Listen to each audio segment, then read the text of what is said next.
Yo. I'm gonna be honest.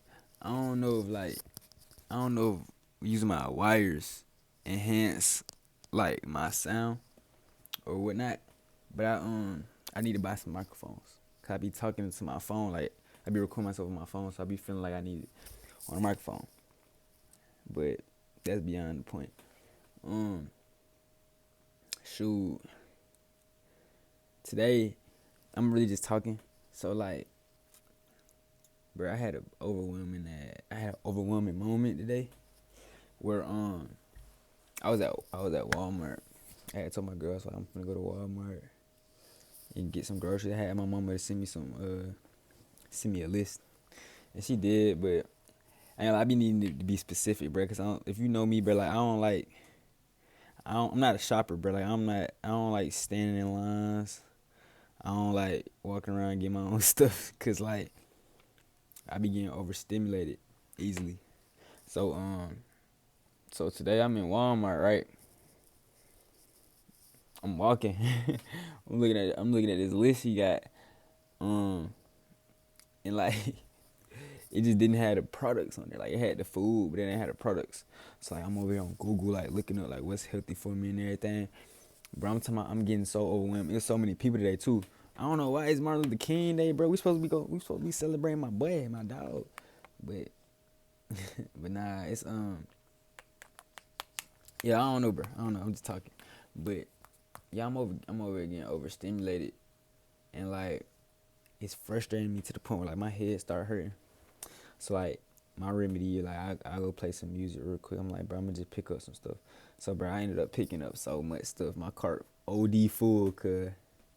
And I'm like, I'm about to walk to the register, bro, and I'm looking at my cart. And I'm like, bro, I don't even eat half of this, bro. And I was just like, I was low key getting frustrated, like kind of getting like anxiety, and kind of having like an anxiety attack, little mini anxiety. Cause I'm like, bro, like I don't know why I be doing that though. My father got a text, but I don't know why I be doing that though. And I don't even know if it's a name for that feeling that I'll be getting while I'm shopping or whatnot. But yeah, I ended up just putting the whole thing back. Like I just ended up pushing my cart into a random aisle and just walking out. You know, it's crazy. Like I need food, so I need food, so I just put all my stuff back. And I'm probably finna go back to the store because that was like 2 hours ago, bro. I did got in my room, bro. I had to sit down. I just been listening to music, bro, this whole time, just kicking it, just chilling, listening to music. And bro, I had walked in though, and I had kicked over my freaking book. I had kicked over this book that was on the ground. It's 101. Oh, it's inverted. All right, next video, I'm not gonna have it inverted, but it's 101 essays that will change the way you think. And I'm gonna be honest, bro. I don't read. I don't read that often, like I should. I got so many books. I can show y'all my whole book collection. It's gonna be all inverted though, but All Quiet on the Western Front. I got this business book. I got Atomic Habits. I got this book called How to Win Friends and Influence People. And it's just like I have them because I wanted to read. Like I want to read. It's 2026. It's a goal. I want to read more. But like I've been struggling with it. But I kicked over this book, and for some reason, I was like, I'm gonna read something out of it today. So that's what I'm finna do real quick. I don't know, like that wasn't the plan starting this video, but low key, I kind of want to. I haven't started it, and I've had it for like 6 months, bro. So what I'm finna do is, I don't know, like I want to start from page 1, but like I'm not going. I'm gonna be honest, I don't know what to expect. I'm kind of blind reading it. Okay, I'm gonna just start from 1. It's cause it's going by chapter, so I might make a little series like reading the book. But like, bro, y'all see that jump with Kai Cenat, bro? Everybody, everybody getting on that boy for reading. I don't want people to think that I'm copying him or nothing. But I do want to read this though. I ain't gonna lie. Maybe just that one essay, the one chapter, I guess. So let me see. So I don't know. If y'all with me anyway. It ain't like I'm a YouTuber or nothing. It's really just my like personal This my like hiding place. Okay, I can't show y'all because it's inverted. Anyway, it's called subconscious behaviors that are keeping you from having the life you want. That's fire. Fire title, I ain't gonna lie. I might just read a couple pages if I don't read the whole thing. And like, I don't know, I might have my thoughts on it. Okay. Every generation has monoculture of such, a governing pattern or system of beliefs that people unconsciously accept that truth. It's easy to identify the monoculture of Germany in the 1930s, of America in 1977. It's clear what people at those times and those places accepted to be good and true, even when in reality that was certainly not always the case. The objectivity required to see the effects of present monoculture is very difficult to develop. Once you have so deeply accepted an idea as truth, it doesn't register as cultural or subjective anymore. So much of our inner turmoil is the result of conducting a life we don't inherently desire, only because we have accepted an inner narrative of normal and ideal without ever realizing. The fundamentals of any given monoculture tend to surround what we should be living for: nation, religion, self, etc. And there are a number of ways in which our current system has us shooting ourselves in the foot as we try to step forward. Here are 8 of the most persuasive. 1. Okay, so I think it's gonna like give us eight ways that our behaviors are keeping us from having the life we want. So number 1 is, you believe that creating your best life is a matter of deciding what you want and then going after it. But in reality, you are psychologically incapable of being able to predict that what will make you happy. Ooh, I rock with that. Oh, okay, it got an explanation. Okay, but basically, like, I don't know, I rock with that. Your brain can perceive what is known. So when you choose what you want for the future, you're actually just recreating a solution or an idea of the past. When things don't work out the way you want them to, you think you failed, only because you didn't recreate something you perceived as desirable. In reality, you likely created something better, but foreign, and your brain misinterpreted it as bad because of that. Moral of the story: living in the moment isn't a lofty ideal reserved for the Zen and enlightened. It's the only way to live a life that isn't infiltrated with illusions. It's the only thing your brain can actually comprehend. I'm gonna read that part again. Moral of the story: living in the moment isn't a lofty ideal. I'm sorry, y'all.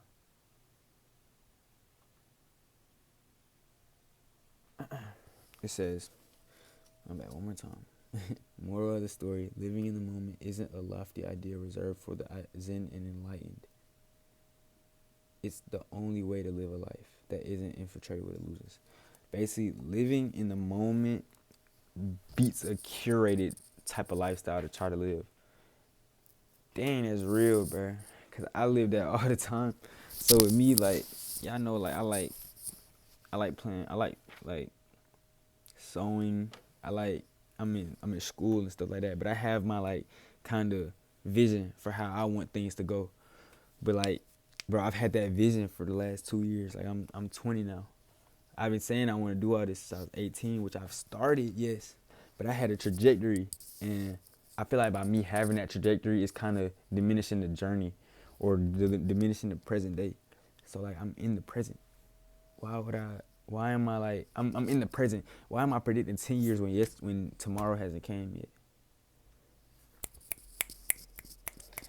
But yeah, I just feel like, in a way, I don't know, I feel like that was smart. I rock with that. Oh, I read a book by Brianna Weiss before. It was called A Mountain Is You, I think. If that's the same, I don't know, I'm gonna look it up. Anyway, I mean, I'm probably not gonna read all of them, cause I might read them on my own, cause it's like 5 more pages. I don't want to make the video too long or nothing, but I'm gonna just read the titles of them and my thoughts before I read the paragraphs. It say you I never heard of this word. Where my pencil at? I used to be writing down words I ain't never heard of. I ain't gonna cap. Just to like, yeah. Damn, I did not come prepared. If y'all clicked off, man, I get it. No hard feelings. Extra pilot. Dang, I can't write, bro. There you go. Extrapolate. Ooh, I don't know. Let's see what the context is, though. You extrapolate. I know I'm not saying that right. The present moment, because you believe that success is somewhere you arrive. So you are constantly trying to take a snapshot of your life and see if you can be happy yet. It's like you're trying to see the future. You're trying to picture the future when you are not nowhere there. You assume that when it comes to following your gut instincts, happiness is good and fear and pain are bad.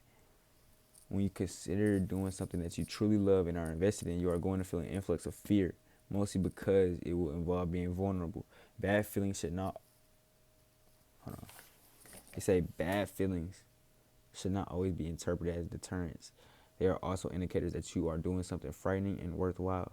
Not wanting to do something will make you feel indifferent about it. Fear equals interest. I love that. Writing that down too. Fear equals interest. You wouldn't fear nothing that you ain't truly interested in, I feel. Sometimes. You needlessly create problems and crises in your life because you're afraid of actually living it. That's real. You think that to change your beliefs, you have to adopt a new line of thinking rather than seek experiences that make that thinking self-evident. Big facts, bro. You think that to change your beliefs, you have to adopt a new line of thinking rather than seek experiences that make that thinking self-evident. I'm going to read the description. It say a belief is what you know to be true because experience has made it evident to you. If you want to change your life, change your beliefs. If you want to change your beliefs, go out and have new experiences that make them real to you, not the opposite way around. That's so facts, and I always tell my folks, because, bro, I ain't gonna lie, y'all, like, I ain't grow up the best. Like, I ain't grow up bad either. Like, no knock to my people in my life. But, I had a way of thinking for so long. Like, things that are priorities to me now, no way that was they gonna be priorities to me growing up. I just didn't have people around me that saw it that way. But once I changed my surroundings, once I came to college, and like had new experiences, mine luckily was for the better. Like I began to watch different stuff. I began to hang around certain type of people. I began to have discernment, so I was able to like change my thinking, change the way I process stuff, change the way I even, you feel me, got emotion in the ocean, bro, like on some real stuff. But 6, it say you think problems are roadblocks to achieving what you want, when in reality they are pathways. Facts. Gotta go through the struggle to get to the light, man. Respect. Oh dang, this already highlighted. I be getting these books from thrift stores, so like that makes sense. But it say you think your past defines you, and worse, you think that it's an unchangeable reality when really your perception of it changes as you do.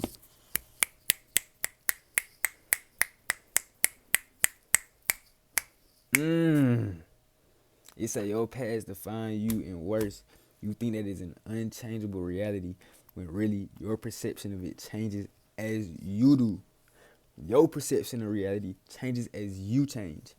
Bruh, it say, I'm gonna read the description. It say, because experience is always multidimensional, there are a variety of memories, experiences, feelings, gists you can choose to recall, and what you choose is indicative of your present state of mind. So many people get caught up in allowing the past to define them or haunt them simply because they have not evolved to the place of seeing how the past did not prevent them from achieving the life they want. It facilitated it. I'm gonna read that last paragraph again. So many people get caught up in allowing the past to define them or haunt them simply because they have not evolved to the place of seeing how the past did not prevent them from achieving the life that they want. It facilitated it. This doesn't mean to regard or gloss over painful or traumatic events, but simply to be able to recall them with acceptance and to be able to place them in the storyline of your personal evolution. That's a lot to unpack, bro. But it's like, it's simple enough to understand that, bro. Basically, bro, you can feel like your past is what made you.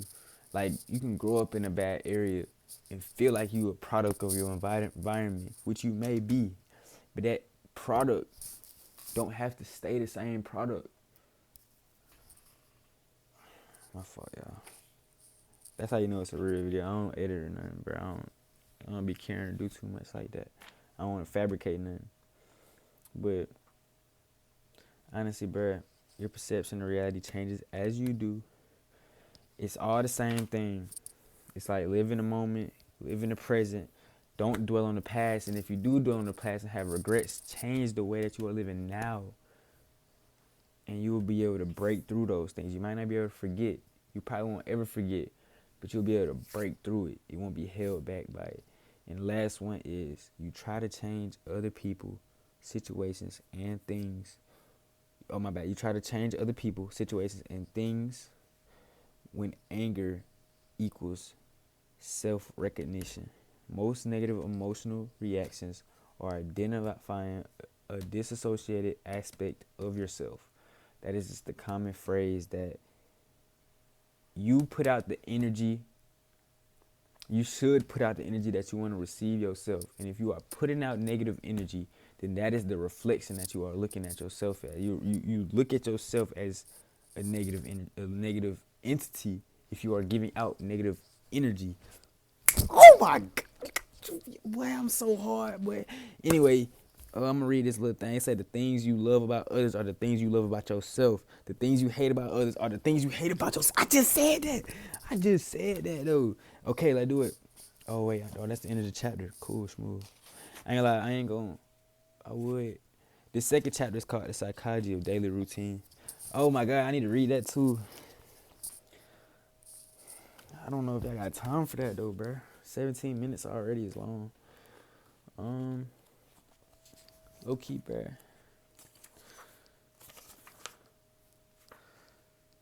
Three pages? Y'all want to stick with me at 3 pages? I'll do it.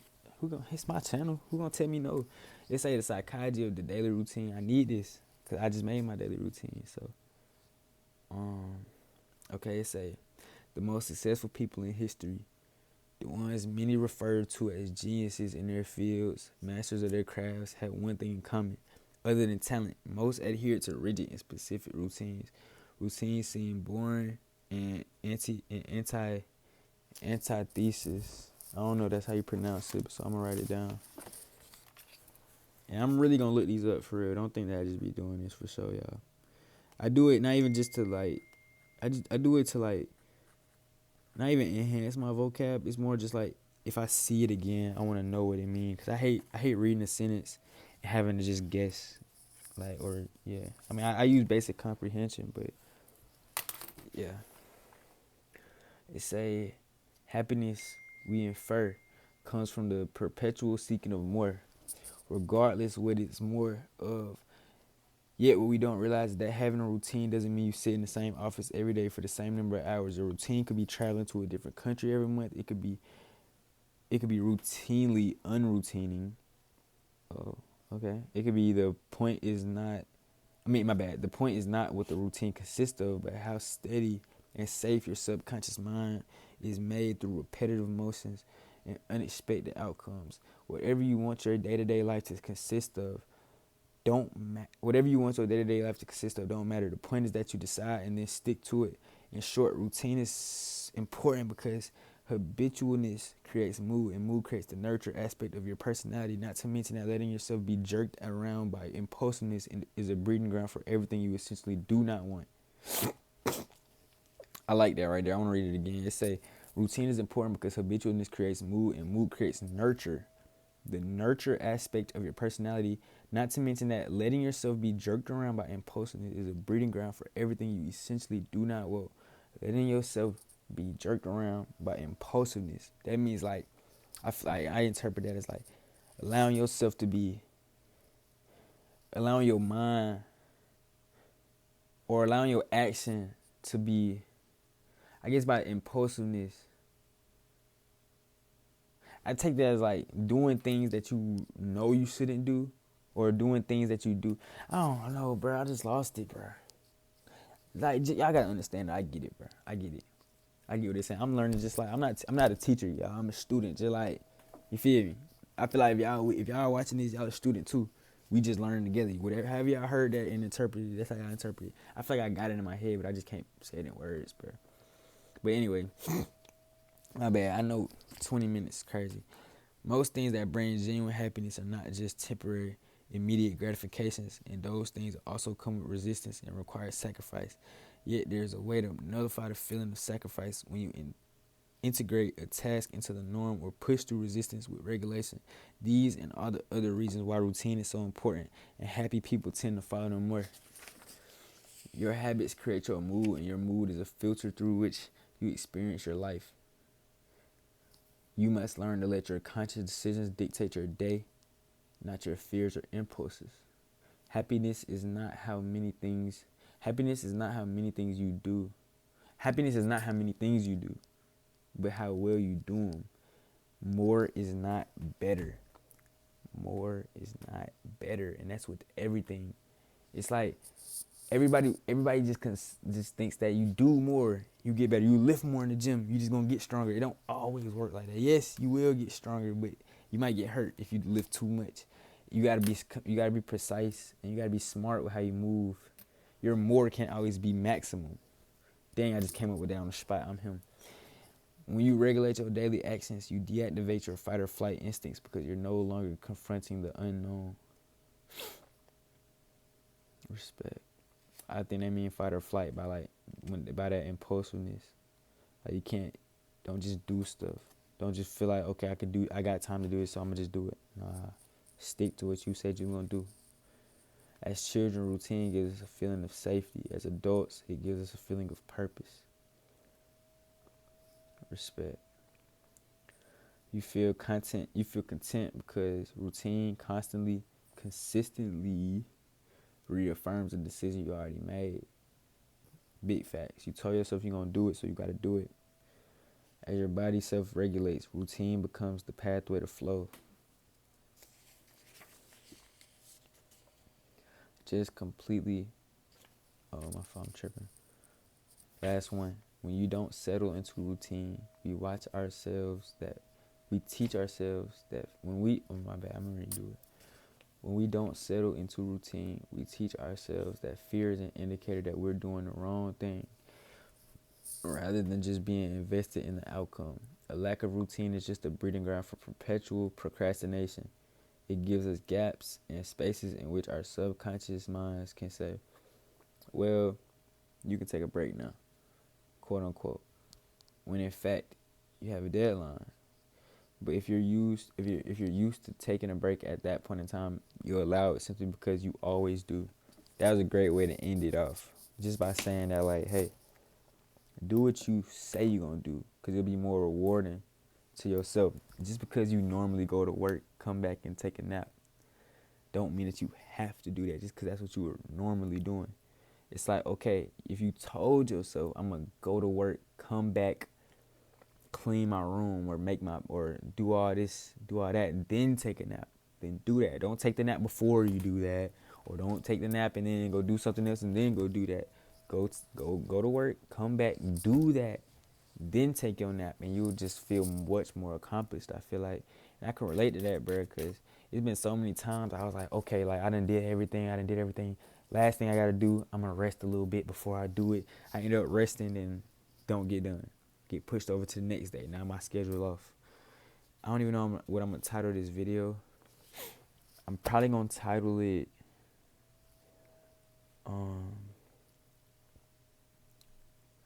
I don't know. I'm gonna have to rewatch it and then come up with a title then. But I don't know, y'all. I ain't posted in a long time. I don't have no fans or subscribers, and I really don't. That's not what I do this for. I do this because, like, I got a hard time. I be having a hard time writing. Like, I'm good at writing, but I have such a hard time writing about myself. Like, I could talk about myself all day long. Like, to myself, I could talk, but I can't write. Like, if I sit there and write, I'm gonna get to overthinking, and I'm gonna just do what I did at Walmart, bro. I'm gonna just go. I'm gonna just leave it. But that's what I'm finna go do right now. I'm finna head back to that same Walmart, because actually need the food that I had picked up. But before I go, I'm gonna actually sit here and make a grocery list and stuff. But not that y'all care, man. But yeah, I appreciate y'all, man.